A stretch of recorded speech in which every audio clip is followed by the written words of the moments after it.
appreciate it. Let me just kind of start with why I'm doing this series on doing this one here on perch and trout, because, well, they basically are the two species that I fish for the most because they are the most plentiful. You can pretty much go anywhere on the lakes and find them. That's the one advantage of the easy question I have here is where can you find them? Well, the answer is pretty easy. Pretty much every lake in the hills has got trout or perch or both, as well as various other species. But you know, with such an abundance of them, you know, you can be looking. There's so many different techniques and lures and whatnot out there. It can be kind of confusing. Well, what would you use specifically to target these species, or kind of the best ways to find them? The program's going to go over some of the lakes that I like to fish on a lot, where can catch a lot of these species. I'm going to go over the lake maps that are free and easy to get a hold of online. A lot of the gear and tackle that I use for it to be better fishing on the ice, as well as safety and then conservation of these two species. Because even though they're abundant, it's important to promote conservation of them as well. First things first, lakes to target with perch, which looks like we're starting to fish for now that some of the lakes are frozen over, especially like in Sheridan Lake. It's one of the bigger lakes that I go to for perch. It's a pretty popular lake. From any time of year you can go there, and there's always boats fishing for trout or perch for the most part. It's the lake that everybody likes to hit when, as soon as there's walkable ice, everybody will start hitting it for perch.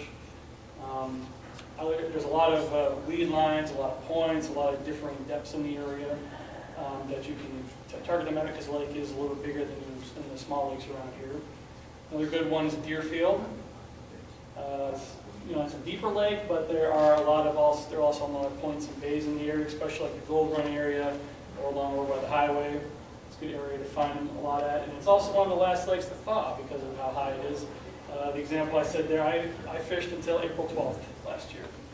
The last time out, and the ice was still about a foot and a half thick on Deerfield when I went up there. It wasn't the best ice, but it was still walkable ice at that time.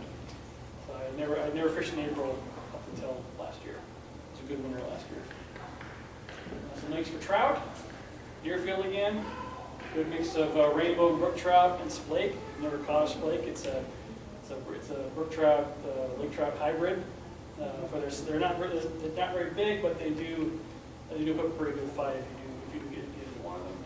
Sylvan Lake, a smaller lake around here.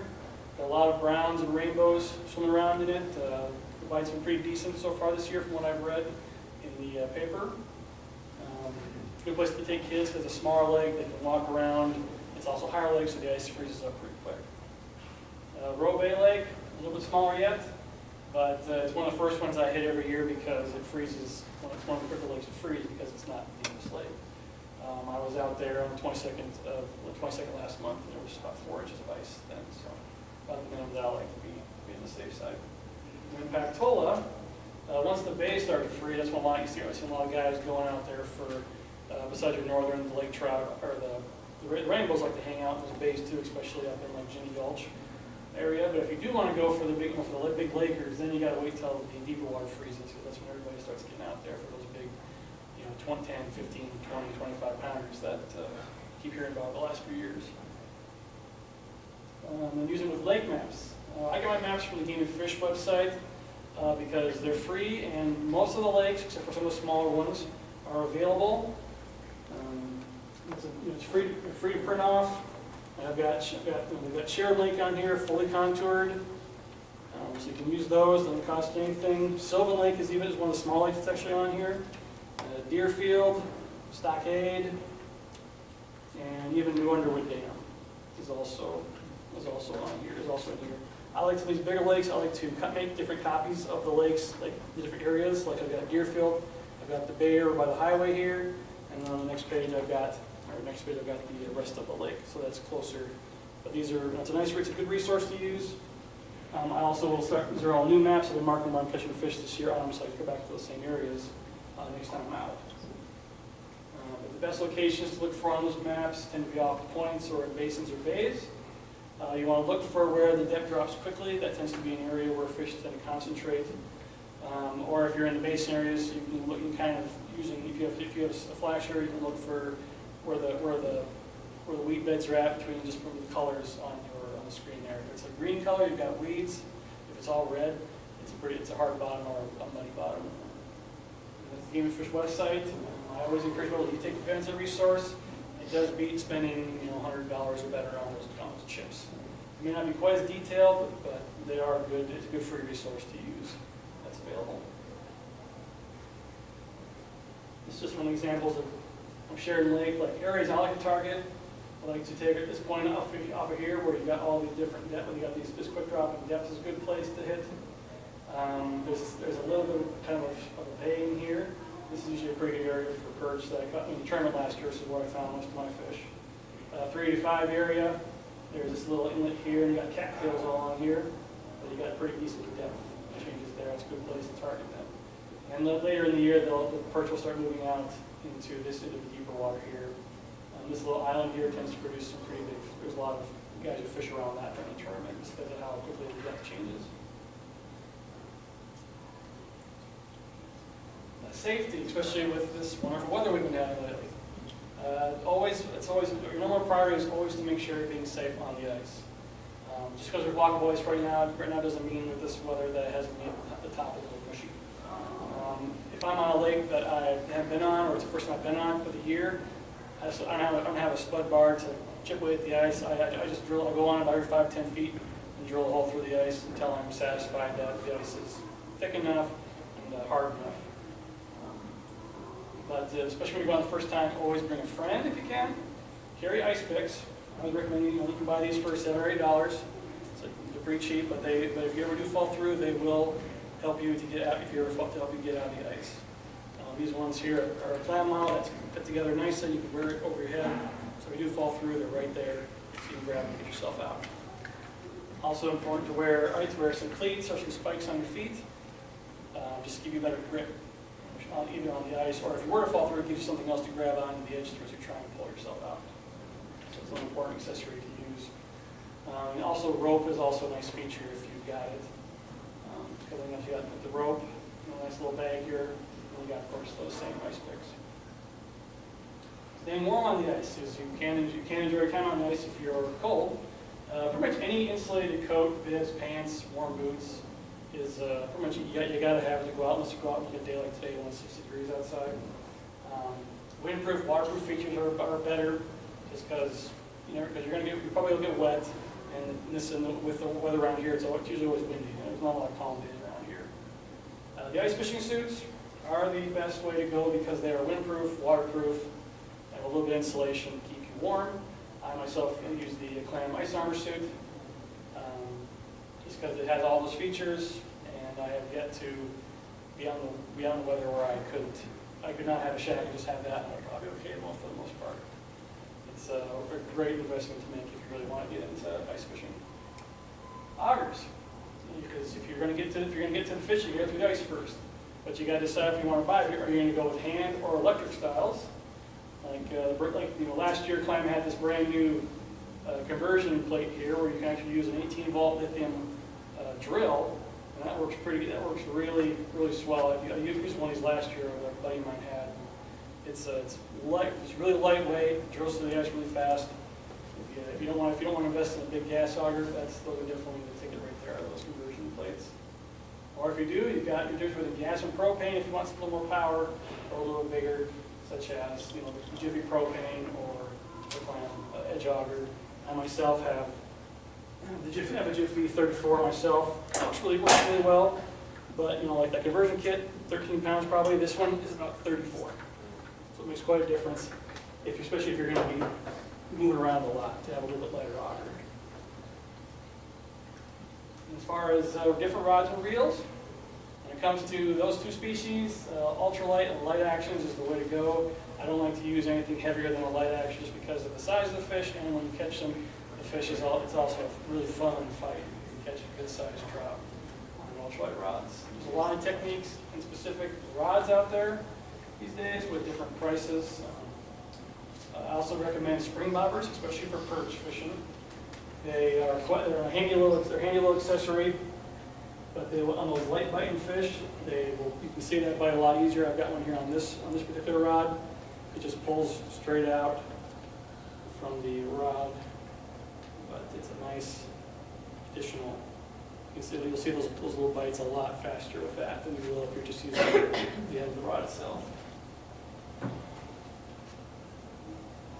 for jigging, use ultralights with a fast tip, which bunch all of us have, and then the spring bobber if you don't have an ultralight rod.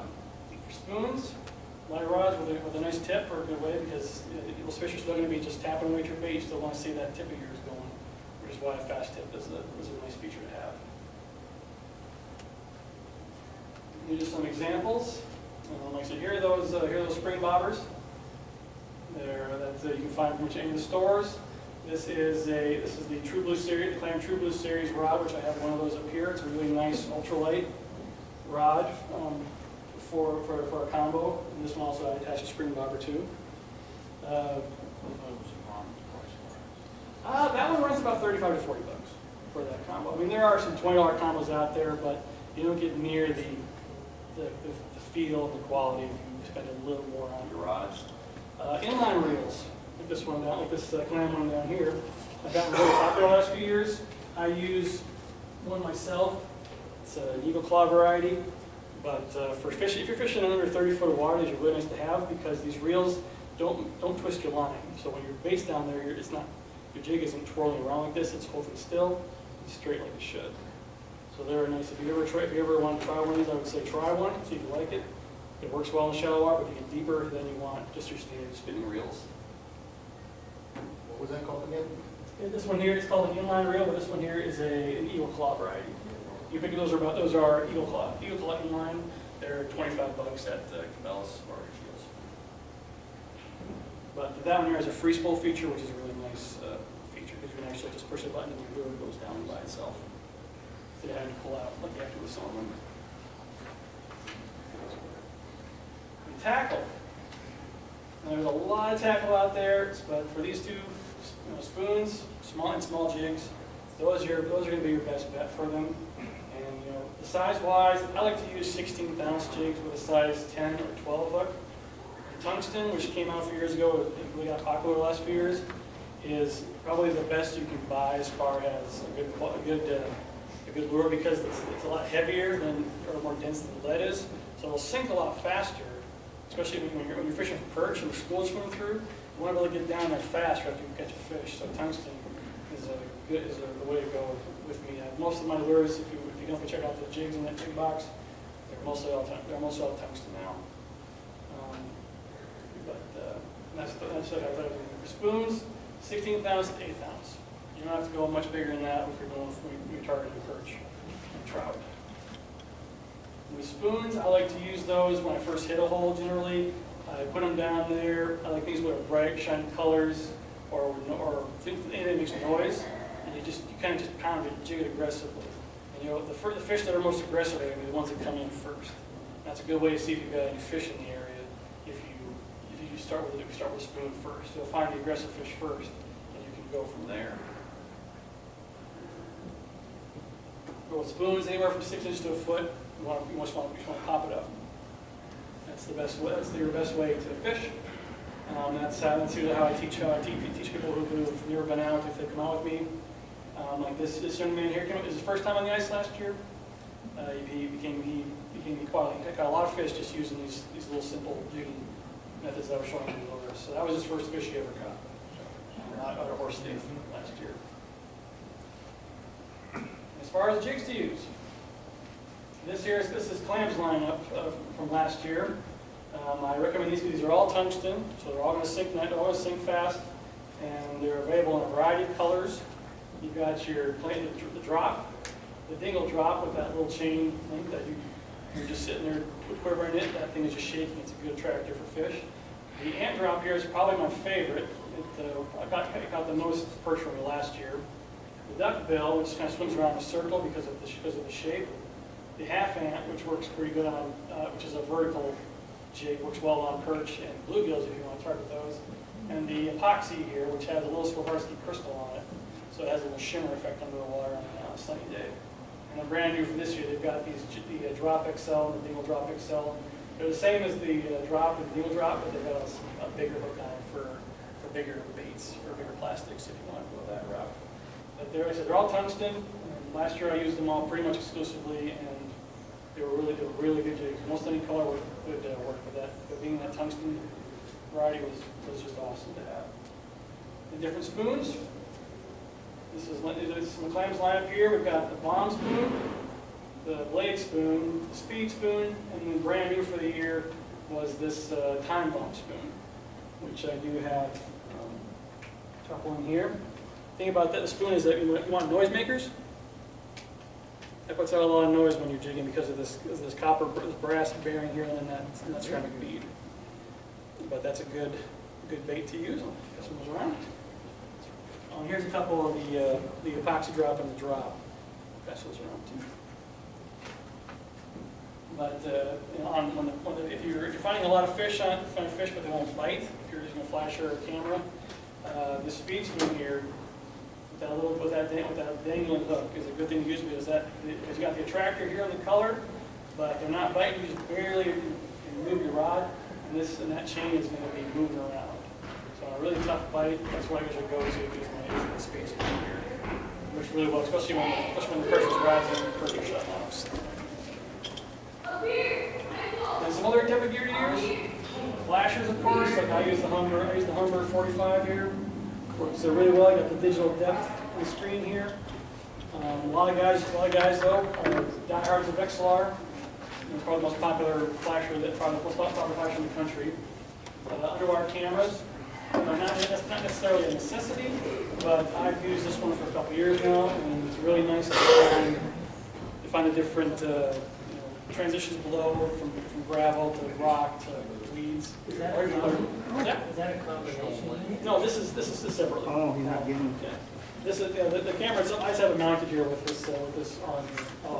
That way I can know it's always available to me if I need to pop it down real quick while I'm fishing. And sometimes if you're seeing fish below that are not biting, you put that camera down, you can see what species is down there, and you can change your presentation. Like I was talking about before, I worked last year when I was fishing on Sheridan.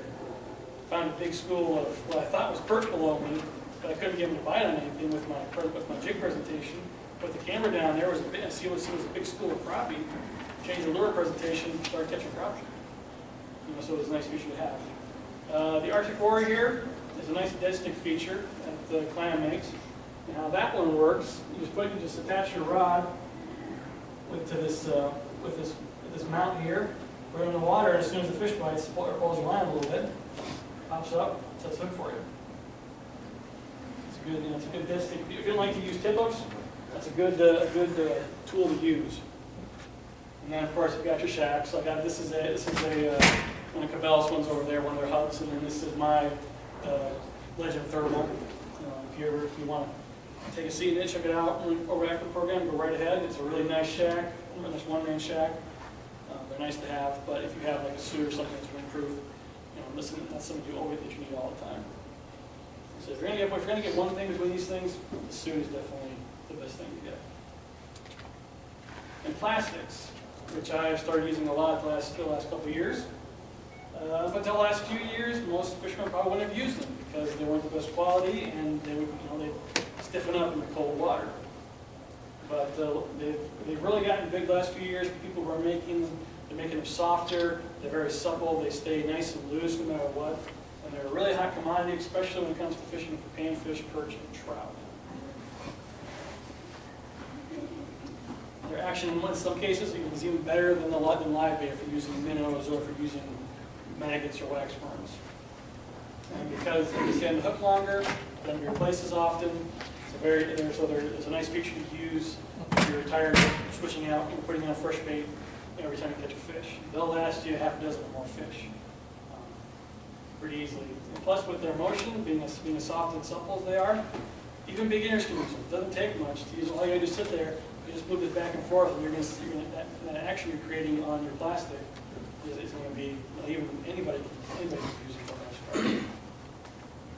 Different types. J&S Custom Jigs makes some of the best plastics that I've used.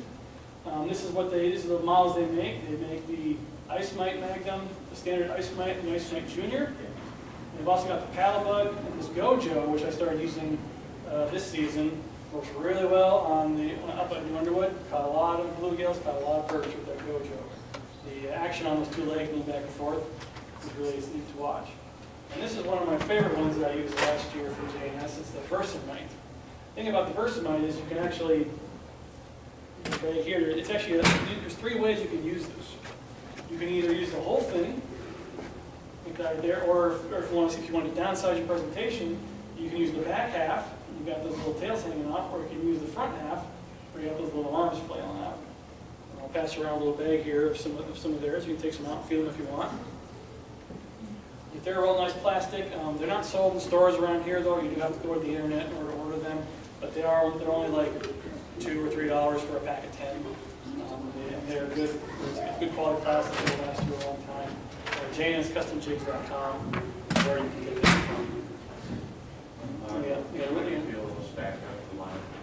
You know, both live bait and plastics have their place. There are some days when plastic works better than live bait, and vice versa. When I was out of New Underwood the first time, I used plastics, caught a lot of fish. The next, I went out there on this past Sunday, and I tried them. I could get fish to come in, but they wouldn't commit. So I switched to live bait, caught a lot of fish. So the fish kind of determines what you're going to use. If you want to use, start with one and go to the other, that's a good way to go. If you're still kind of new to plastics, the best I can tell you is start with live bait, and if the fish are biting really good, try switching up to plastic and see what happens. If you start catching a few fish on them, you gain more confidence in plastics. Because when it comes to plastic, it doesn't mean it's confidence. Because you're used to using live bait, you're thinking like, why would I switch to this? But it doesn't smell and taste the same, but it's the action that attracts the fish to bite on plastics. The Clam also came out with some plastics last year. They've got the Jamie, the Pulley, the Maki, the Draggy, and new for this year, the Minnow and the Minnow Head. I've got some of those in my plastics folder. Here is some of the Makis. I'll pass those around. We've got the 2 tendrils with the long tail. These also work pretty well. The Jamie is one of my favorites to use on trout. If I'm going with that, if I'm going there. I said I've got a lot of these are out here in this folder. So you can come on and take a look at them if you want. Different colors, different styles, but like I said, it's a technique. It's just a confidence thing within plastics. And I would encourage you to give them a shot. And plastics are not expensive. You can buy these for $2 or $3 at Cabela's, either Clam or various other brands that are out there right now. But for the price, I would encourage you to try just to grab a pack or 2, try them out. Red and white, we're going through this color. You just try to try. This is just an example when I was out in New Underwood. You got fish for bluegills and perch. This was the day that the plastics were working really good. You got these 2 gills here, and that's with that purple genie clam, and these 2 here. We've got that's the Gojo, the purple Gojo from JNS. They work really well. Purple was the color that day. The fish that you seem to be keen on. They didn't really care so much about the jig. It was the color of the plastic that they seemed to prefer. Selective harvest, catch and release, something that I practice. If you catch the big one, what do? You keep it or release it. And really, it's up to you guys. Nobody's going to tell you whether to keep a fish or not keep a fish. It's totally your decision, as long as it's legal limits. But conservation groups like to encourage us to throw the big ones back, because those are the ones that have survived the longest. They've got the best genes to get to that size.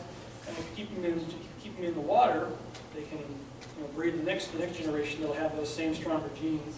While when you keep the smaller ones, we'll let the bigger ones go after taking a few photos, of course. It's important that as anglers now we try and preserve our waters and the fish species in them for the future by practicing selective harvest. Keep the population strong. Check out the nonprofit organization Recycled Fish. They are good. They're a nonprofit organization that I joined a couple years ago. They encourage keep the shores clean, catch and release. It's a good group to be. It's a good organization to know that you can join for free. You get these little packets, and they got tips for how the best way is to take a good picture with the fish, make it look bigger than it actually is. They had this actually demonstrated a couple years ago, so it works pretty well. The fish looks 3 times bigger if you know how to hold it. Especially when you're fishing for like bluegills or something like that, or perch. One of the big things I've discovered the last couple of years is online forums and organizations. You'd be surprised the information you can find on these different forums on the internet. Everybody provides tips, they provide tricks, they provide, here, if you want to ask a question, you can usually get an answer. A lot of pro staffers in Plan and Frayville and other companies are on these forums, so they're there to answer questions pretty quickly. I use them I use them really a lot, just to get questions asked, or even to kind of, if somebody asks a question, I can usually answer their question too sometimes. And it's a great resource to use. You've got different ones here. You've got iceteam.com. You can join them for free. Ice Hawks Anonymous. That's a good Facebook page to like if you have a page or not. They also have a website. And the big one I use is Hotspot Outdoors. That forum, I've learned so much using that forum. You can join. It's free to join, but the questions they get asked from all across the ice belt, Wisconsin, Minnesota, North Dakota, South Dakota, Iowa, Nebraska, and the technique and the different things everybody asks. So a lot of times you can use those, or even if you've got enough experience and you know the answer to the questions, you can reply to their questions. It's a good resource to use. If you're online and want to learn more about the sport, that's a website to definitely use. In conclusion, the abundance of these perch and trout in the lakes makes for a great trip and a good chance of catching fish. Make use of the lake maps that are available to you, regardless if you use the free ones or if you actually want to get the chips. They will make your time on the ice a lot more efficient and a lot more productive, because you can see where those areas are where you can catch, where you can find fish in general. Be sure to use the right gear.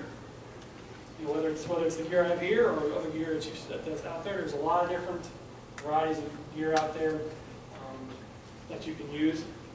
And best important is have fun, because that's really what ice fishing is all about. Regardless of if the fish are biting hard or not, it's just nice to get out there on the lakes.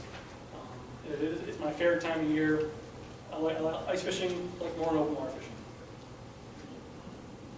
If you have any questions at all, I have an email. My email is dr.auger81@hotmail. I'm also on Facebook under that name as well. And you can ask me. Feel free to ask me any questions if you have any, or if you want to have questions or concerns, or if you want to go out and see what's out there. I'm more than willing to take pretty much anybody out if they want to go out on any lake and catch these species. And I've also got a website that you can go to as well. It's Dr. Auger 80. It's a little bit long. drauger81.wix.com/drauger81. But on the website, you can ask me questions. You can contact me. I've got some featured products of different, some of these different things I talked about. There's links to all the different sites that I've talked about: Clam, JNS, Ice Team, Ice Hawks Anonymous. I've got a lot of my seminars I've been doing. I post them on here now. These are last year's. And then I'm also doing some videos from the field, or on the ice this year. This is from the second New Underwood trip here. If you ever want to take a look, I talk about different techniques I'm using, different lures, just different presentations, just to help you become a better, more efficient out on the ice. Can you flash that website up again? Oh yeah. Yeah, it's a little hard to see. It's just drauger81.wix.com/drauger. We're going to get that. It's like short one these days, but that's where it's a website where I'm going to be posting a lot of stuff from here on out, because that's where I want people, if they want to contact me, that's the place to go. I got my phone numbers listed on the website, my email. Feel free to send me any questions, or if you want to go out. I like taking people out. And otherwise, that's it, guys.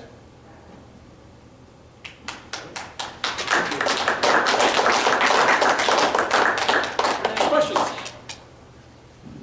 Do you fish the lake trout much? That's the one species that I really want to go after, just to see what it would be like to catch a 15, 20-pound lake trout. But I have yet to do it. There's a couple guys in town that go out there pretty regularly that I'm hoping to get out with them one of these days. I know it involves some pretty big baits. 6-7 inch long smelt is what I've heard is a good one. And then you're fishing in anywhere from 60 to 110 foot of water, depending on where they're at.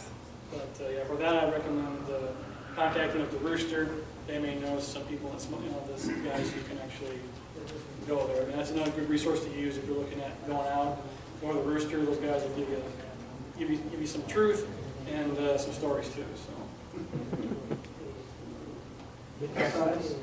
The Rooster, is there anything online that has reports of lake activity? Around here, there's a site. I had to Google. I think it's called like sdolist.com or something like that. But yeah, if you just Google search South Dakota lake reports, it'll be one of the first two on there. I use that sometimes. It's not updated very regularly over the last year or so. I mean, I've got more postings on there than most anybody else does. From Deerfield, Sheridan, when I've gone out. If you go to that site, just look for Perch Slayer. That's me. And use it. But yeah, you have better luck using a local resource than using that in that case. Or every Thursday, check the journal out for the fishing report. That's also a pretty accurate report. How much the outfit cost? That one there retails for $300 for both the suit, for both the top and the bottom. You can buy them. There's other brands out there. I know Cabela's, for instance, makes a two-piece or two like that for $50 less. But to keep you warm, to keep you dry, keep the wind off you, that's definitely the way to go. I've been out in 30, 35 mile-an-hour winds with gusts in the 40s with just that, back to the wind. I feel the pressure of the wind, but I wasn't feeling the actual, the chill. Do you have to layer underneath It depending on the day, yeah. I usually wear just a sweatshirt. I usually just wear a sweatshirt and a t-shirt underneath. On the really cold days, if it's below 0, I'll throw on like an Under Armour, one of those skin tight ones that keeps the heat compressed against you. But usually, for the bottoms, I'm just wearing blue jeans. That's no different than buying a hunt now. Yeah, exactly. A lot of hunting outfits are waterproof and windproof these days, so you can wear those exact same things out in the ice. You catch any bass at New England? I caught a couple of small ones when I've been out there. I caught one the first time and then a small one on the second day. It's actually in that video that I took when I was out there. It's about that big, but I know there's some decent bass in there. Just got to find them. The bluegill bite's going pretty good. Ice was about 7 inches when I was out there this past weekend. But with this heat we've had lately, I'd probably go out there. I'd be doing my 5 to 10 foot drill just to make sure that the ice is pretty good. The top will probably be a little slushy after this heat, but the bottom, 5 inches or so should still be pretty thick. Can you fish at Angostura? I have never caught a catfish through the ice yet. But that would be. I've caught them at the river in north of New England. They're Pretty good size. It would be a lot of fun to fish through the ice, that's for sure. Scott, can you fish at Angostura? Angostura is kind of a weird lake. It doesn't freeze. It's one of the last lakes to freeze up if it freezes up at all. Right now, it's totally open. There's still boats on it. The last report came out today said they were still boating down there, but the walleye bite's pretty good because the water temperature has dropped even with this warmer weather. So the walleye bites is turned on quite a bit. It's turned on right now. I usually don't fish for walleye too much because it's kind of a ways to travel to either Belfouche or Angostura, especially when you can go from 40, half hour, 45 minutes. Go to a lake that you can pretty much have safe ice and have a good chance of catching a lot of good sized fish. How deep of water are you catching your perch in? Well, when I'm fishing out in Sheridan, I start fishing usually in about anywhere from 15 to 25 foot of water until I find them. I like to do I like to drill about 5 or 6 holes in a line from shallower to deep, and just check my depths with the finder. And if I see any fish on there, I'll drop a line down right away. But usually about 15 to 25 foot. And then later in the winter, when they start moving to deeper water, then you're fishing in probably anywhere from 40 to 60 foot of water. But they're usually suspended in about the middle of the water column. I fished for them off the bottom before in the deeper water. There's not as many, they're not as big, and usually when you bring them up, you will have to keep them because even when you rope slow, the air bladder just pops out from the pressure change. So it's usually just, you can usually find them, they're easy to find in deeper water, because when you'll see your body easy enough, then you're just going to see all kinds of, all the fish will be in the water column. They're really easy to see in deeper water when they're suspended like that. But if you're in deeper water, you will be hole hopping a lot, because they will be moving through all the time. I've seen guys drill 100 holes before, just to keep not running about those trout as they're traveling through the area. I tend to always do about 15, maybe 20 holes, just because I don't have a four-wheeler to drive around on. These things get kind of heavy after a while, draining around the ice. Plus you have to carry your fish finder too after all of that. So. What kind of live bait do you use? Red maggots is my bait of choice. You can only get them at the rooster. If I'm fishing with dead sticks, if I'm just throwing out a couple of baits like on the Arctic Warrior there, then I'll use small minnows and usually hook them through either the gill area, or I'll just barely hook it through their back so they can struggle around while they're on the hook. If I'm staying one place in my shack, I'll usually drill through 3 holes. I'll have a hole for the sonar, I'll have a hole that I'm actually jigging out of, and then off to the side here, I'll have a dead stick that I've kind of hooked up at the side here, and I'll just leave that sit down there, and then I've got kind of I got 2 baits down there at once. If they're aggressive, I'll catch them on the jig. If they want something in front of their face and I'm moving the dead stick, I'll catch them then. But if you're going to do something like that, if you do ever get a shack, I recommend, if you're going to use dead sticks in the shack, use these little clamps from Cold Snap Outdoors, which you can only get online. You can only get online again, coldsnapoutdoors.com. They just pick up right to your shack, and you can put your pole right in there. Holds them nice and sturdy. But I used these last year. Worked really well if I just wanted to throw a dead stick down there. And sometimes there's some good accessories out there too, especially if you're fishing for bluegills and trout and perch, because they do have smaller mouths than, say, your bass or your walleyes. Get something like this. This is a T2 toothpick that Cold Snap came out with this year for $2. You can get in those little mouths, and you can get those jigs out real easy with these without having the fish struggle a whole lot. And it's called the T2 toothpick. These are at Shields. A T2 toothpick. These are at Shields for like $2 or $3. A little accessory, but it'll help you get those fish into the hooks out of their mouths, and also especially with tungsten jigs. They're great jigs, but if you roughhouse them trying to get the hook out, you might snap the hook off because of how they're made.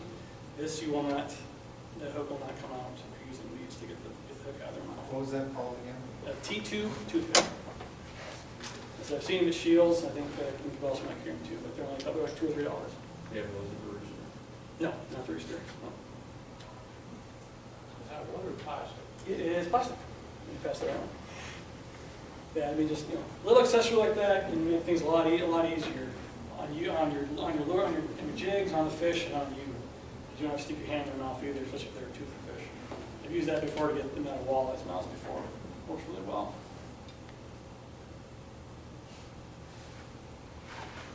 What kind of jacket is that? What's the brand of it again? That is a clam. That's the clam ice armor suit. So they sell them out there in Cabela? Yep. They send them out there to Cabela's. Like I said, I got a hold of that one before I worked there for 5 years. It was, if I had to say it was one thing that really got me liking going out more, it was that. If I didn't have this, and I just had that, I'd be okay. You can kneel in those and your knees don't get sore. Nope. I mean, even with the padding in the knees and the butt, you're still going to get a little sore if you're down here like this, for an hour or two, even on hard ice, your knees are still going to hurt. Your knees are padded, so it gives you a little bit of protection there so you can stay down a little bit longer. But if I can sit on a seat or sit in my chair, that's usually what I'm going to do. If I'm running around, hole hopping a lot and trying to find perch, then I'm going to be doing a lot of kneeling, just because I'm not going to be hauling these around. I got my flasher, I got my pole, and that's what I'm doing. Just running, checking, fishing. If nothing's there, I move to the next hole. If there's fish there, get down, start fishing. So it's nice to have a little padding in the knees with those ice armor suits.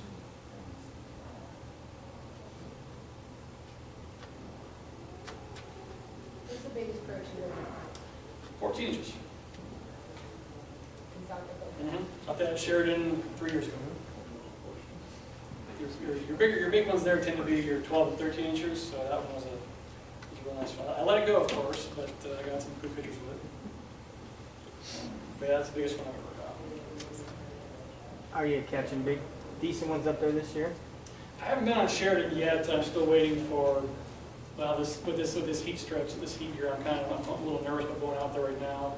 I might try next week when it's a little colder, I think. It's supposed to get back in the 30s here pretty soon. So I might go try the 3 to 5 area and try along that, where the cattails are at, in about 20, probably about 15 to 20 foot of water to start with. Just across from the swim beach, That'd be on the north side. south side. The swimming beach. Yeah, well, the south side swim beach in the 3 to 5 Bay area. I guess there's one at North Marina and then one down in 3 to 5 Bay, so that'd be 3 to 5 Bay, that's where I'd be. So do you use the same stuff for perch as you do for trout? Yeah, surprisingly, it all works pretty well. I mean, on most of my rods here, I've got stuff that works for both. Like I said, this one here, I've got the hand drop. That's my favorite jig. Works well for both. Works really well for both species, especially perch. I was using a white drop here when I was at Roe Bay. I've used this at Sheridan last year. Worked really well for both species. So you don't have to change your presentation a lot for them. It's just a matter of what they're. Do they want real bait? Do they want platinum? Are they responding to plastic? You might have to change your color up. I mean, I've got oodles of colors, different things to choose from on both sides here. So I kind of let the fish turn whatever I want. As far as even the spoons, all the same spoons will catch the same fish. And these buckshots here caught both species for me. Those have rattles in them? Yes, these buckshots do have rattles. As do these are Lindy flyers here, they have a rattle as well. And I've got some of those bomb spoons from like someone came out with. Really good for deeper water at Sheridan just because they dig down there pretty quick. And this flat top that they've got shows up really well on a flasher screen. How about for crappie and bluegill? What's that? How about for crappie and bluegill? These bomb spoons work great on crappies. I've used these little ones here on bluegills last year. Those work pretty well. You could probably catch both species on them. I said I haven't had a chance to try out these time bombs yet, but I'm thinking with the noise that they make, those should work really. They might be a little big for all but your bigger bluegills, but crappie should eat these things alive with the noise that they make. This is a time bomb spoon, clam time bomb spoon.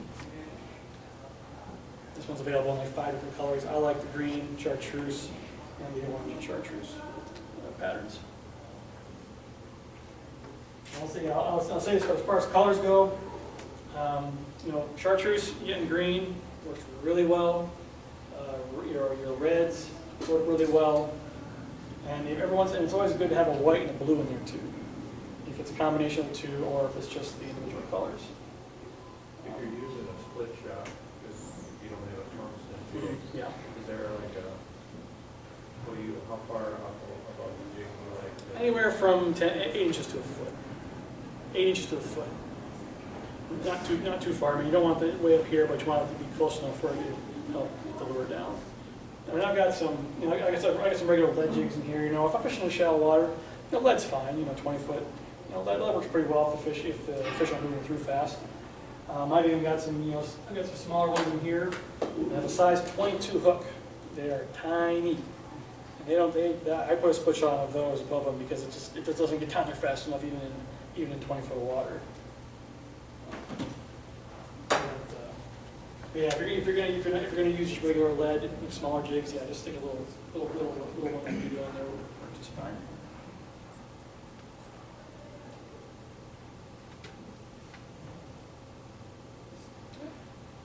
Well, I'll do the drawing now. If you have any questions, please just come up and see me afterwards, and I'll be happy to answer any questions you got. But we'll do the drawing here.